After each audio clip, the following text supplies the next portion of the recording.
Hello and welcome back to the Midnight Cable. I'm Brandon. And I'm Giman. In part 1 of our discussion, we were discussing about the anime ID Invaded. If you're here about the discussion of Perfect Insider. If you haven't seen part 1 yet, click the link on the description below. If you're here with this title, well, let's begin.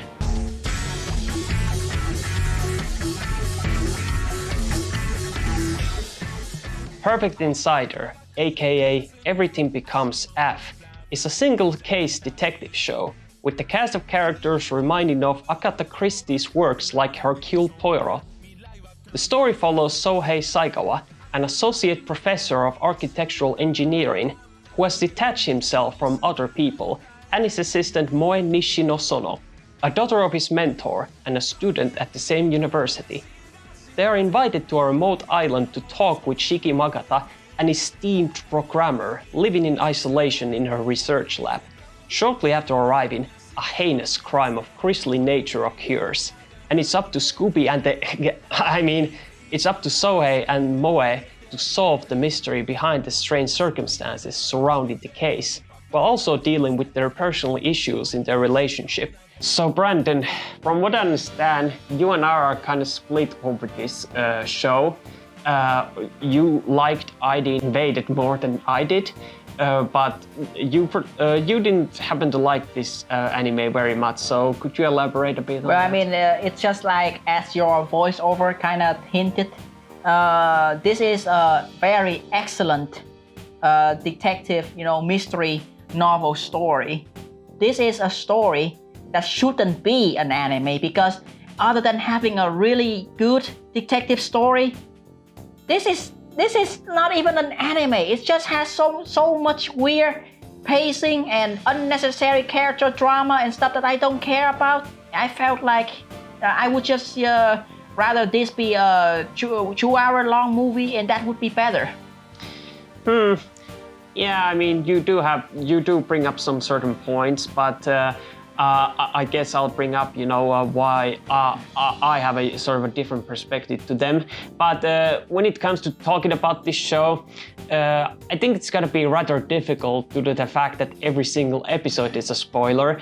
Like I said, it's a single case in the entire series, so every episode is gonna have some critical clues that one might spot, so we don't want to go too much into detail in that sense. So instead what we want to focus on are, our characters and of course, what exactly makes a really good detective story without giving too much away and why we thought that it worked, but also the fact that what exactly did this anime format of a murder mystery didn't make it work so well.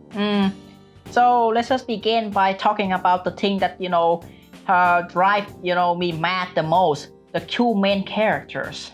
Yeah, characters. Your biggest gripe with this show is its two main characters, or to be more specific, you don't like their central conflict that they have between them. But I guess could you at least explain a bit? What did you at least think of them as individuals, like their personalities and quirks? If I were to think about them individually as the detective and the assistant, I think for the most part they fit the story. I like certain aspect of them. They have some quirky things that a typical main character in this type of detective story has, just like Poirot and his assistant Hastings. Was it Hastings? Sohei Saikawa.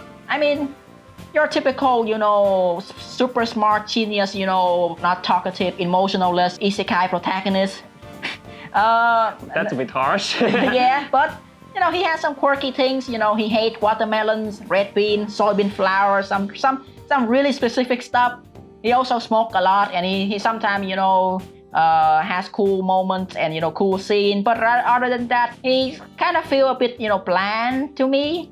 His assistant Moe Nishinoso is also just like her namesake, just a moe and cute girl. She has past encounter with the Saikawa that is central to their character and their relationship. She has some cool quirk. She's very good at math and calculating numbers and very good analytical abilities. She has a crush on Saikawa, and she always gets jealous when other girls get around him. So your typical light novel love interest type girl. Whoa! Let's not go too far. But then again, we don't know whether it was in the part of the original novel or not. But it does kind of give that vibe. I'll give you at least that much. Yeah, it did. And my problem with these characters is that we as audience didn't get to properly introduce to them as character, or introduced to their relationship, introduced to how they first start out as detective and assistant together. We are just thrown into this random story immediately. No build up, no backstory, nothing. Like not even a single hint that these characters has a past with each other. They just occasionally mention that, oh, remember that one case that we solved together? Oh, that was so cool. You were very analytical. So in that situation, it's kind of reminding me so much of Star Wars Episode 2, where Anakin is just talking to Obi-Wan and say, hey, remember I saved your ass killing those Gondor? It's just talk and not show. It felt a bit confusing, or I would rather say missed opportunity for me. That's why I cannot understand, or I cannot feel or be engaged to them at all in more fundamental level. Like I don't care anything about their relationship, their backstory with each other, which the anime kind of hint.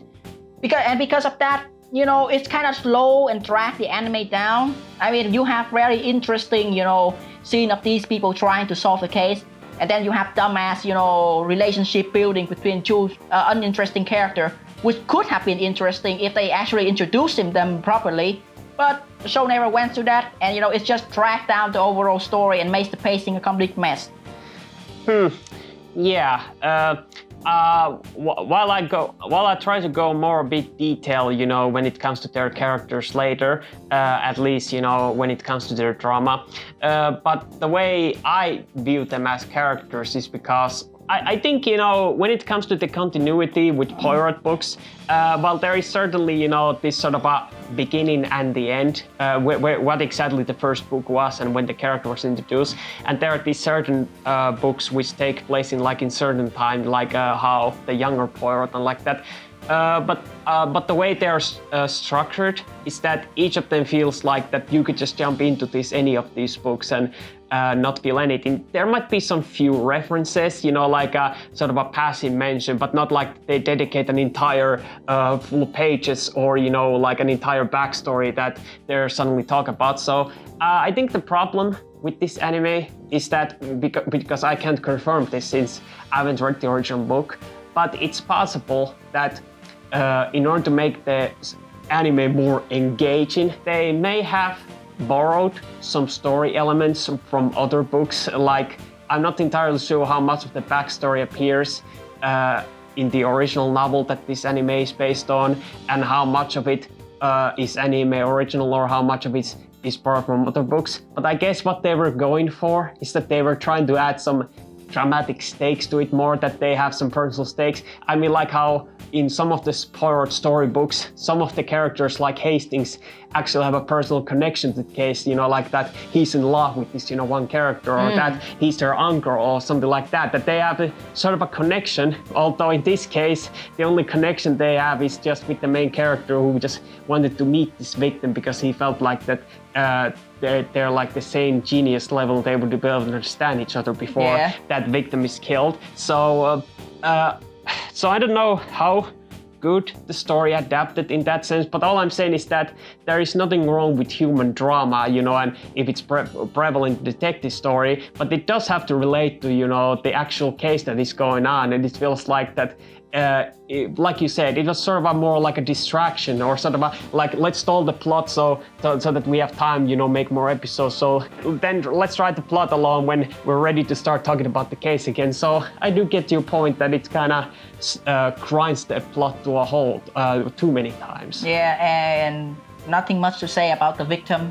and the other people, the suspects in the case. I mean, they are just there to fill in the role of being victim and suspects. Yeah, which we try to go a bit more in detail soon as we discuss what makes a a good detective story. But I guess we should go a bit more on the basic plot of this show, but we have to be careful since we're just stepping on a landmine. Yeah. We don't want to step on any spoilers, so let's keep this brief as possible. Story! While we do try to avoid giving any spoilers, we can at least try to give you what the basic premise is, and we can imply it by saying the two important elements about this story. First of all, it's a classic murder mystery story, but not like in an anime murder mystery, more like a real detective novel where most of the dialogue is based on talking about the case, between characters, and sort of a heavy narration that what is going on, even sometimes internal character dialogue, which is also in anime, just like in the book.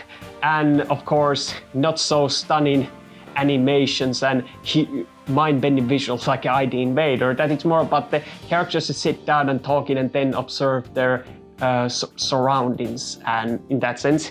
And but to be more specific, what type of murder mystery it is, it's the good old classic locked door mystery where the characters are trying to figure out that how exactly could one person go into this room, and which seemingly impossible with the different time and setting. It's sort of a classic trope that has existed since detective novels first became so popular. The only scene that this anime has is that it starts out with a very uninteresting scene of, these characters just straight up, meet each other without any proper introduction to who they are, what they are, no narration to, hey, I'm actually Moe, I'm this cute girl who is assistant, and hey, that guy is Sakawa, he's a private detective or something.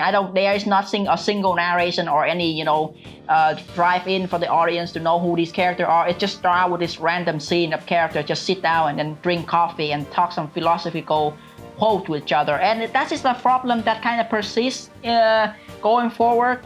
There are moments where there are these very uninteresting, or I would say it is uninteresting because I don't feel anything for these characters, because, I want to see more from them.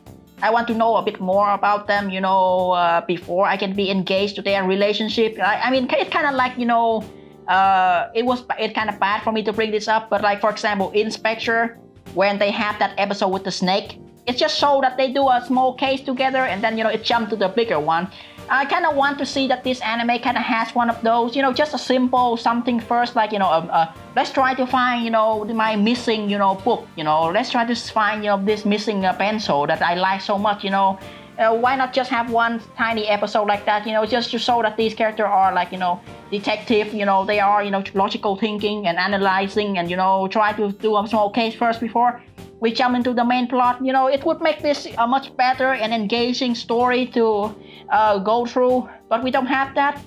We just have, 60% of very uninteresting character relationship talk that serve nothing to solving the case, and the first 40% is a very, very good mystery that is solved, and a lot of clues, a lot of things unfolding, and it's done really well.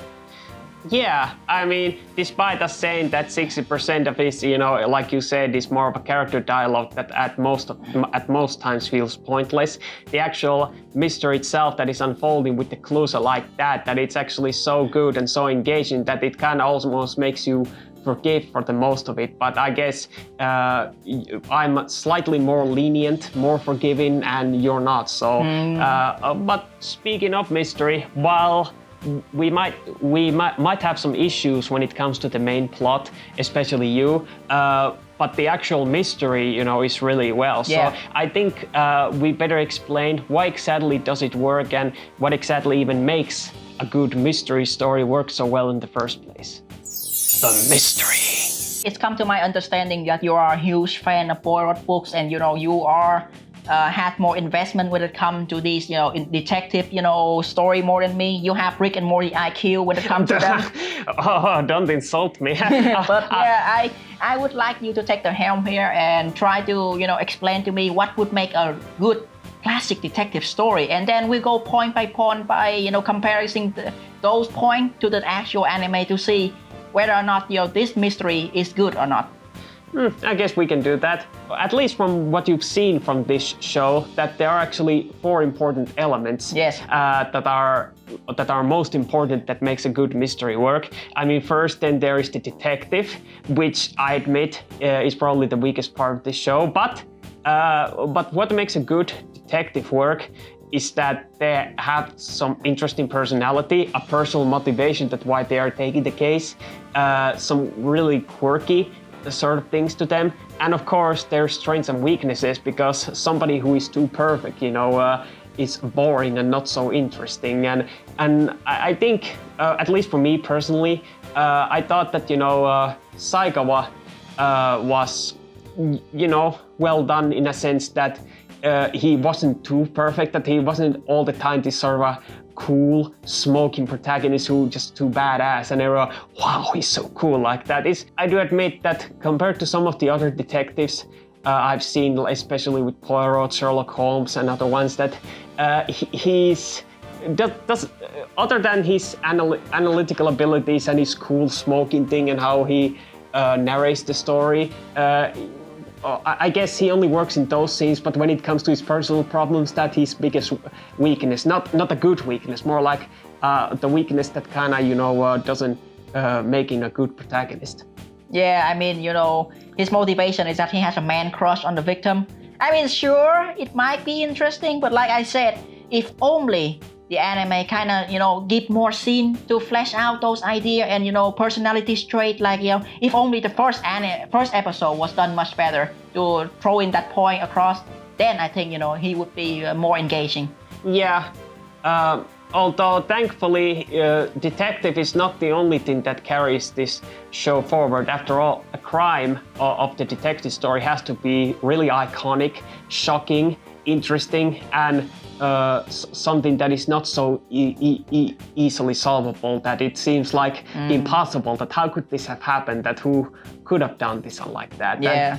And I think the circumstances, with this crime, with it being a locked door mystery, I think it actually has a sort of a new twist on the genre that we haven't seen before, because after all, it deals with the issue with technology, with some high security and other things, that it kind of makes it seemingly physically impossible for anyone to go in or outside, but it's up to the audience and the story to find out that how exactly does it all unfold. Yeah.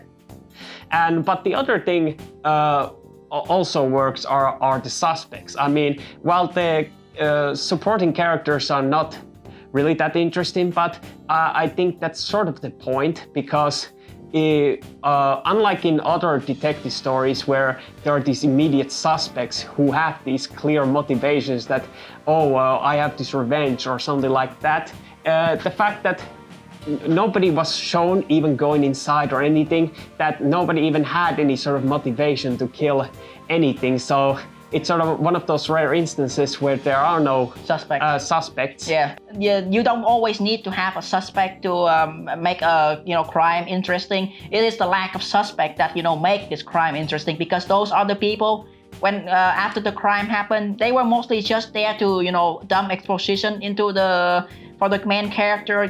They try to explain the backstory of the victim, and they try to explain the detail and inner working of the laboratory. I think for the most part, they served their purpose really well, and they did assist the two main character in solving the case. And in that certain sense, I think every scene with them and the main character actually interacting with each other feel like a proper detective novel mystery story, much so than the character talking about their relationship and love to each other. Yeah, like we didn't make that point across already, but the setting is actually one of the most brilliant ones I've seen in some detective stories so far, because after all, setting or rather the scene of the crime, is usually connected to any streets outside of it, and with the time and the location and any other people that might have been at the scene and like that. So the fact that they are in this isolated island with no access to internet or phones and no police available until they get everything in control, and then this locked door and some of these high security places, that it's sort of a brilliant setting that how exactly could one go inside, or how can someone come from outside or go outside, and vice versa, and other things, that it's sort of an interesting location for a murder mystery. I agree with you, and I think for the most part the mystery of this show was not really easy or easy to solve from the get-go, which I think is one of the things that make this mystery so engaging. Yeah, because after all, mystery isn't supposed to be solvable from the get-go, because if it's too easy, then nobody would want to watch it, and because it's too predictable. But at the same time, there has to be some sort of logical clues that are present, but also not too easy, so that if you haven't solved the clues already and the mystery, the final solution that is presented at least will fill in the blanks. But I think when it comes to the motivations, I don't think it's the detective's motivation that is most important, or the suspects. It's the killers or the perpetrator of the crime, and that's because while we all want to know who did it, but I think it's far more interesting, or the more pressing question, that we want to find out why they did it, because after all, anyone can kill anyone. Wow, that's dark. And how, but if there's no motivation and somebody just killed someone for the lols, it's not so engaging. But the motivation for the perpetrator in this story was really shocking and downright horrifying in that sense, that it kind of shocked us. I mean, sure, the resolution at the end, that how the story concludes, is a bit lame, at least when it comes to the perpetrator, but at least with the reveal and who is behind it all, it was immensely satisfying. Yeah, and the culprit was also brilliantly teased and built up as well with their backstory and sad scene that is showcased throughout the entire show. And I think, wow, spoilers. but not really much spoiler, but more like we kind of know more about the killer than the actual two main characters. Wow, how ironic. How ironic. I think consider everything you just said, I think Perfect Insider filled the quotas for a perfect detective story really well.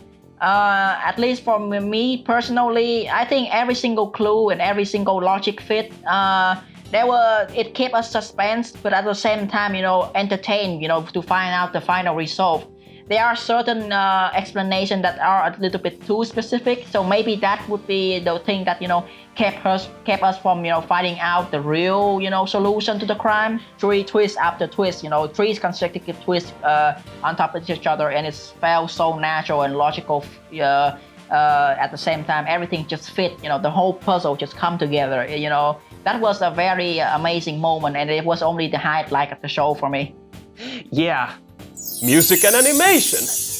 So compared to ID Invaded, I thought that the opening for Perfect Insider was really, really good. Yeah, I agree. Yeah, with the visuals that kind of has these subtle hints to the story, which are not so obvious first until you watch it at the end of the show. And then, there is of course the really good music that accompanies with those crazy visuals, which you told me that it's someone that you know. Yeah, it's the same band that make the Filthy Frank anime opening, or I would say Naruto Shippuden opening 16.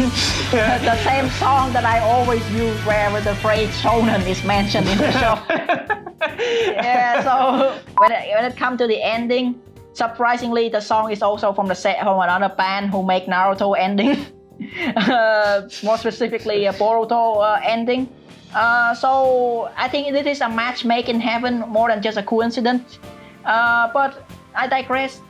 When it comes to the visual for the ending, yeah, it was cool. I think it was a very creative use of computer graphics visual because Saikawa is a programmer. And the whole theme about this century is setting in the lab, and there are technical mumbo jumbos and stuff going on. So having those computer and stuff showing off, was really fitting. Yeah, and when it comes to the animation, I think for a detective show it's on an acceptable level, because after all, especially with this show, which is adaptation of a novel, which is mostly about dialogue, there isn't a whole lot of action, I mean, sure, there is some movement every now and then, and maybe some occasional flashing, but I think when it comes to a detective story with little action scenes happen, it doesn't have to be invaded. It does need to have some good visuals, I mean, after all, from the very first episode of this show, the lighting was really good, and especially when there was these dreadful moments like the scene of the crime when it happened, or where they're narrating, having this lighting and the color scheme, and also with Saikawa, smoking his cigarette and like that, and it has this really unique feeling to it. Yeah, very effective use of backdrop and settings, and character models looks good. It doesn't look as weird and off model, much like ID Invade. There are also really good scenes when they use this virtual machine where they go into the dream. Those scenes are really trippy. Some really good abstract object being thrown around. It's really creative. And for a mystery, murder mystery setting in this futuristic lab, I think the visual sell the point really well, and I like it. Yeah, I agree. Conclusion. While I was initially going to say that Perfect Insider is a really good adaptation of the novel, based on the discussion that we've had so far, I'm starting to have some, second thoughts. Because after all, due to the fact that, it wasn't really well adapted to work as an anime, since most of it was, dialogue based, and the stuff that they added, I assume that they added, I mean, I'm not here to make any final conclusions. I mean, I could be very well wrong, with some added relationship that kind of stalled the plot too much. But at least for me, I was able to look at it that I just focused on the investigation most of the time whenever it appeared, and kind of glossed over whenever some serious drama happened, which I didn't care much. And so in that sense, I really liked it, even though it is I do admit that it's somewhat flawed. Like, what is the aspect that would make something an anime? You have good story, you have engaging character, you have some action scene, you have something that would drive the viewer to continue watching, and feel more engaged. Like, I mean, anime after all is longer than a movie. It is longer than some games that would take this story doesn't translate to animation well, especially like you said, and I said many times before, with the forced character drama and unnecessary pacing and padding out for time. I feel like this would have worked better as a movie, like an anime movie that is 1 hour 30 minutes long or 2 hours long, or as a longer series, like a 24 episode series, and this anime is like a 6 episode arc out of the other arc. That would have been better. For me, this is a good detective story, but not a good anime. And with that being said, let's just go to the recommendation. Yeah, our final ones. Final recommendations? So from what I understand, when it comes to the recommendations, you're gonna choose ID Invader, am I correct? Yes, but actually no. If it was up to me, I would watch neither of them and just watch season 1 of Psycho Pass instead. In fact, as much as I don't like the idea of forcing myself to choose between two anime that I don't really necessarily really like that much. Especially one that is sort of an inferior version and too similar to Psycho Pass, which you could watch instead. And the other is just not an anime at all. Yeah.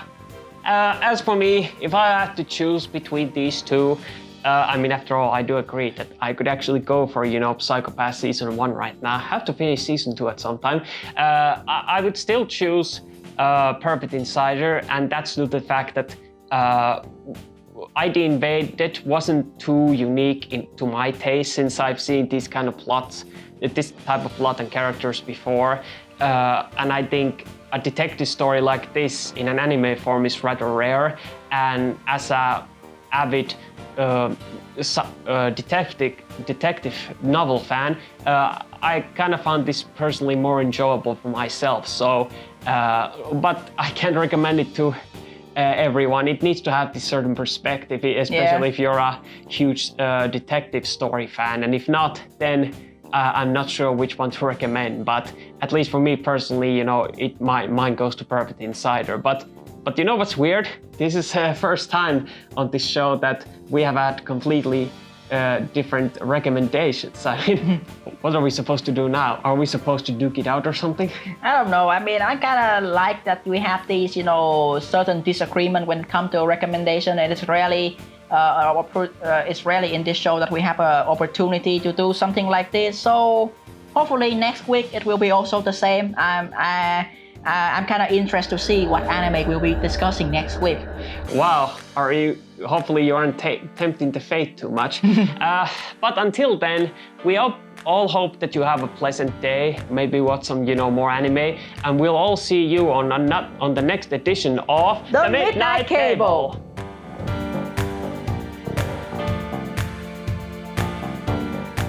Thanks for watching. Be sure to like, subscribe, and hit the bell icon for any new stuff. If you're interested of other future content, please click the links on the screen. I'm Giman, and I'll see you all next time.